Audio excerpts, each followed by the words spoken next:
మహాభారతంలో అద్భుతమైనటువంటి కథలు ఉన్నాయి. ఆ కథల్లో కొన్ని నీతి ఉంటుంది, కొంత లౌక్యం ఉంటుంది, కొన్ని కుట్రలు ఉంటాయి, అన్నీ ఉంటాయన్నమాట. అటువంటి మహాభారతం నుంచి ఒక మంచి కథ ఇప్పుడు మీకు నేను చెప్తాను. పాండవులు లక్క ఇంట్లో దహనం అయిపోయారు. అలాగా లక్క ఇంటి గురించి ఇప్పుడు దాని వెనకాల దాగి ఉన్నటువంటి అసలు నిజాలు ఏంటో ఇప్పుడు తెలుసుకుందాం. పాండవులు కౌరవులు చిన్నప్పటి నుంచి కలిసే పెరిగారు. సరే, ద్రోణాచార్యుడు, కృపాచార్యులు లాంటి వాళ్ళు ఈ పాండవులకి అలాగే కౌరవులకి సమానంగానే విద్యాబోధనలు చేశారు. సర్వశాస్త్రాలు వాళ్ళందరికీ ఎటువంటి పక్షపాతం లేకుండా నేర్పారు. అయితే దురదృష్టం ఏంటంటే పాండవులు శ్రద్ధగా నేర్చుకుని వాళ్ళు ఒక వీరులుగా తయారయ్యారు. కౌరవుల మటుకు కొంచెం అహంకారంతో ప్రవర్తించి పాండవులంత వీరులు కాలేకపోయారు. ఇది బ్యాడ్ లక్. అయితే ఎవరైనా మంచి ప్రతిభ చూపిస్తే వాళ్ళని పొగడడం సహజం కదా. అక్కడ ఉన్నటువంటి హస్తినాపురంలో ఉండే ప్రజలు కానీ అలాగే పెద్దలు కానీ ఈ పాండవులను తరచుగా పొగుడుతూ ఉండేవారు. మంచి సంస్కారవంతులని, మంచి వీరులని, అన్ని విద్యలు నేర్చుకున్నారని పొగుడుతూ ఉండేవారు. అప్పుడు ఈ 5గురిని అలా పొగడడం ఈ 100 మంది కౌరవులకి అస్సలు ఇష్టం ఉండేది కాదు. దాంట్లో రోజు రోజుకి వాళ్ళలో అసూయ ద్వేషాలు పెరిగిపోయే తప్పితే తగ్గలేదు. ఈ పాండవుల్ని ఎలాగైనా సరే అంతం చేసేయాలనే ఆలోచన దుర్యోధనుడికి వచ్చింది. వీళ్ళు ఉండగా మనం ప్రశాంతంగా బతకలేము, మనకేమి కీర్తి ప్రతిష్టలు రావు, పైగా వాళ్ళతో మనం చూసి ప్రతి ఒక్కళ్ళు మనల్ని కించపరుస్తూ మాట్లాడతారు, అది విని మనం తట్టుకోలేమని చెప్పేసి ఇదే పరిస్థితి దుర్యోధనుడి తండ్రిని ధృతరాష్ట్రుడి మనసులో కూడా ఇటువంటి పరిస్థితే. ఆయనలో కూడా అంత పెద్దవాడైనా తమ్ముడి పిల్లైనా పాండవుల మీద ఒక రకమైన ద్వేషం మనసులో నిండి ఉందన్నమాట. ఒకరోజు దుర్యోధనుడు తండ్రి దగ్గరికి వెళ్ళి, నాన్నగారు మీరు చూస్తున్నారు కదా, ఏంటో తెలియట్లేదు, పాండవులు మా 100 మంది అన్నదమ్ముల కన్నా గొప్పవాళ్ళగా చలామణి అవుతున్నారు, మేము ఏం చేసినా మేము వెనకబడిపోతున్నాము, మాకు అసలు కీర్తి ప్రతిష్టలు రావట్లేదు, ఈ పద్ధతి నాకేం నచ్చలేదు అని చెప్పి అన్నాడు. ధృతరాష్ట్రుడు మనసులో అది కూడా, మరి నాయన దుర్యోధన మరి ఏం చేద్దాం అని చెప్పి అడిగాడు. అయితే నాన్నగారు ఒక పని చేయండి, మీరు వాళ్ళని నేను నా పథకం ఒకటి ఆలోచించి 5గురు పాండవుల్ని శాశ్వతంగా లేకుండా నేను పంపించేస్తాను, అంటే వాళ్ళని అంతం చేసేస్తాను, దానికి మీరు అనుమతి ఇవ్వాలి అన్నాడు. ఏం మాట్లాడకుండా మౌనంగా కూర్చున్నాడు. తర్వాత చెప్పరేంటి అన్నాడు. సరే ఒక పని చేద్దాం, ఇక్కడ చేస్తే నా మనసు కష్టంగా ఉంటుంది, జనంలో కూడా ఈ విషయం తెలిస్తే బాగుండదు, వారణావతం అని చెప్పి వాళ్ళని వారణావతం అనే పట్టణం పంపిద్దాము, అక్కడ ఒక రాజభవనం సకల సౌకర్యాలు ఉండేది ఒకటి ఏర్పాటు చేద్దాము, ఏంటి అప్పుడు ఇక్కడ ఏమీ జరగనట్టుగా ఉంటుంది, అక్కడ నువ్వు చేద్దాం అనుకున్న పని ఏదో నువ్వు 3వ కంటికి తెలియకుండా చేసేయి అని చెప్పాడు ధృతరాష్ట్రుడు. తర్వాత పాండవుల్ని పిలిచి, నాయనలారా మీరు అన్నీ నేర్చుకున్నారు, చదువుకున్నారు, అని చేశారు, మీకు రిలాక్సేషన్ కోసం కొంచెం ఈ దీంట్లో చేయడానికి కోసం వారణావతం అనే ఒక ఊరు వెళ్ళి అక్కడ మీరు కొన్నాళ్ళు ఉండి మీరు సకల సౌకర్యాలు అక్కడ ఏర్పాటు చేస్తాను, అక్కడ మీరు రిలాక్స్ అయ్యి రండి అని చెప్పేసి ఒక ధృతరాష్ట్రుడు ఒక మాట చెప్తాడు. చెప్పినప్పుడు పెద్దనాన్నగారు అలా మన మంచి కోసం చెప్పి ఏదో చెప్పారు, వారణావతం వెళదాము, అక్కడికి వెళ్ళి కొన్నాళ్ళు ఉండొద్దామని చెప్పేసి ఈ ధర్మరాజు, ఈ భీముడు, అర్జునుడు, నకులుడు, సహదేవుడు, అలాగే కుంతి వాళ్ళ తల్లి తీసుకుని వెళ్దామని అనుకున్నారు. అప్పుడు వాళ్ళ 5గురు కలిసి కుంతీదేవితో కలిసి తల్లిని తీసుకుని వాళ్ళ వారణావతం అనే పట్టణానికి బయలుదేరారు. బయలుదేరితే ఈ ధృతరాష్ట్రుడు దగ్గరే కౌరవ సభలో ధృతరాష్ట్రుడికి పర్సనల్ పిఏ అంటాం కదా, పర్సనల్ అసిస్టెంట్ లాగా లేదా సలహాదారు లాగా, అడ్వైజర్ లాగా కొంతమంది ఉండేవారు. సంజీవుడు, విదురుడు. ఆ విదురుడు అనేవాడికి ఈ దుర్యోధనుడు ప్లాన్ చేసినటువంటి విషయం వచ్చింది. ఆయన చాలా తెలివైన వాడు, చాలా మంచివాడు.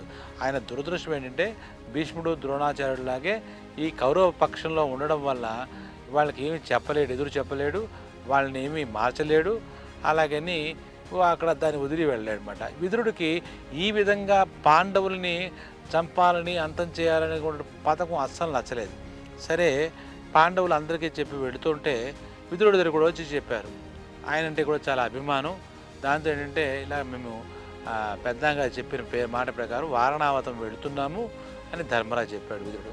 అప్పుడు కొంత దూరం సాగనింపుదామనే ఒక కారణంతో ఏంటంటే పాండవులు వెనకాలే నడుచుకుంటూ విదురుడు కూడా కొంత దూరం నడిచి వెళ్తాడు. వాళ్ళు అలా నడిచి వెళ్తుంటే అప్పుడు విదురుడు చాలా తెలివైనవాడు, మంచి సలహాదారుడు, పాండవుల మేలు కోరేవాడు కాబట్టి ధర్మరాజుతో ద్వంద్వార్థంలో అంటే డబల్ మీనింగ్లో డైరెక్ట్గా చెప్పకుండా ధర్మరాజుకు అర్థమవుతున్న ఉద్దేశంతో ఇక్కడ జరుగుతున్న వాళ్ళు అసలు ఏం ప్లాన్ చేశారు, ఎక్కడ ఏం చేశారు, ఎక్కడ ఏం జాగ్రత్తలు ఉండాలనేది ఆ పాండవులో ధర్మరాజు చెప్తే మిగిలిన వాళ్ళు ఎవరికి అర్థం కాకుండా ద్వంద్వార్థంలో అంటారు కదా, అంటే డబల్ మీనింగ్లో, అంటే పైకి ఒకటి వింటే ఒకలా అనిపిస్తే దాని లోపల రహస్యం ఇంకోటి ఏదో దాగి ఉంటుంది అనమాట. అలాగా మొత్తం విషయం అంతా చెప్పేశాడు. దుర్యోధని కుట్ర, వీళ్ళ అంతం అందించాలని పనిన పథకం అంతా ఒక కోడ్ భాషలో అన్నట్టుగా చెప్పేశాడు. అవి చెప్పేసి నేను సెలవు తీసుకున్నాను, మీరు జాగ్రత్తగా వెళ్ళండి అని చెప్పేసి విదురుడు వెళ్ళిపోయాడు వెనక్కి. ఈ పాండవులు అలా నడుచుకుంటూ వెళ్తుంటే పాండవుల తల్లి అయిన కుంతీదేవి అర్థం కాలేదు. విదురుడు ఏం మాట్లాడాడో, ధర్మరాజుకి ఏం చెప్పాడో అర్థం కాలేదు.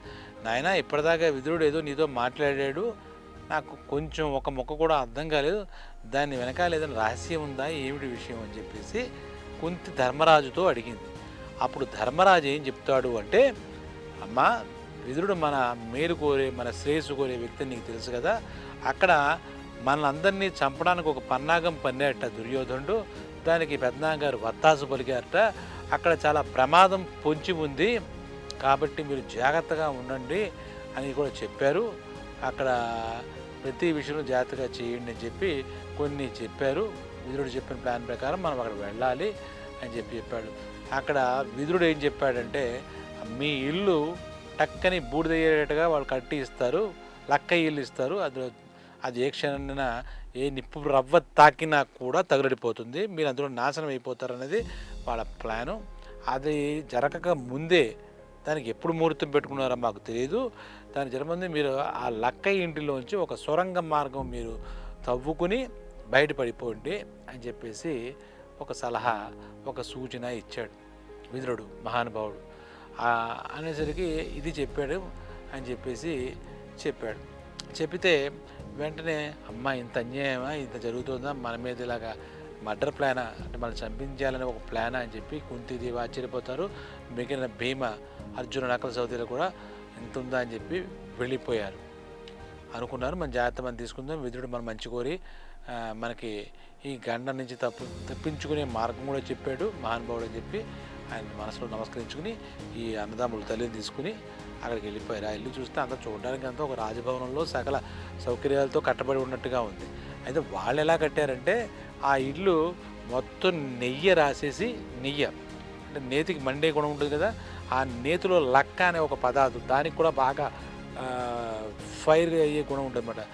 నెయ్యి, లక్క ఇలాంటి పదార్థాలన్నీ కలిపి ఆ లక్క ఇల్లుని అనుమానం రాకుండా ఒక్క నిప్పులో వెలిగిన క్షణాల్లో భగ్గుమనేటట్టుగా భస్మైపోయేటట్టుగా ఆ లక్కీలు కట్టారు. వీళ్ళు వెళ్ళిన వెంటనే అది విషయం రూఢి చేసుకోవడానికి భీముడు ఉన్నాడు. అప్పుడు భీముడితో ధర్మరాజు అన్నాడు, తమ్ముడు ఈ ఇల్లంతా చూడరా, ఏదో నెయ్యి వాసన వస్తున్నట్టుంది, నెయ్యి కాస్తున్నారా, నెయ్యి వాసన వస్తుందంటే ఆయన మొత్తం అన్నదమ్ములు అందరూ కలిసి కూలంకషంగా మొత్తం బిల్డింగ్లో అనుగుణం చూస్తే వాళ్ళు చేసిన పన్నాగం ఏంటి అనేది వాళ్ళకి అర్థమైపోయింది. అంటే ఈ లక్క ఇంట్లో నెయ్యి, లక్క ఇవన్నీ అంటే మండే గుణం ఉన్న వాటితో ఇల్లు నిర్మించారు.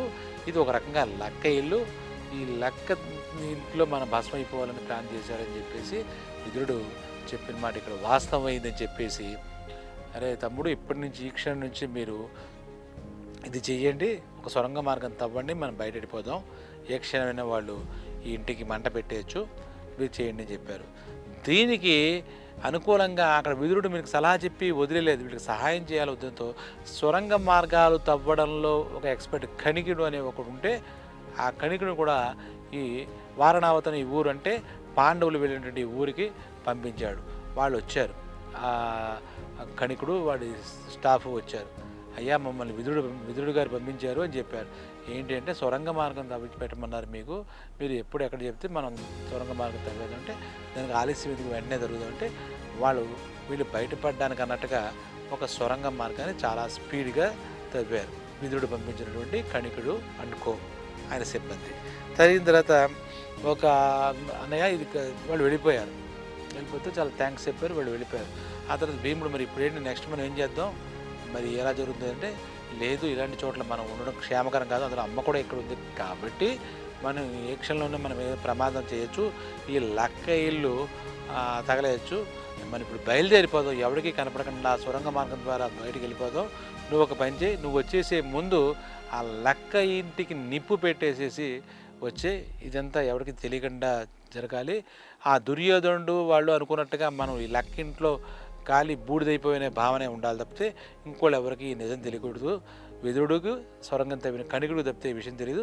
విదురుడు మనం మేలు కోరేవాడే కాబట్టి మనకి ఏ ప్రమాదం లేదని చెప్పారు. ఆ అన్నయ్య చెప్పినట్టుగా వీళ్ళ తల్లిని తీసుకుని సొరంగ మార్గం కూడా బయటకు వచ్చారు. భీముడు ఆఖరిలో అగ్గిపోలేసి ఆ లక్క ఇంటిని తగలబెట్టేశాడు.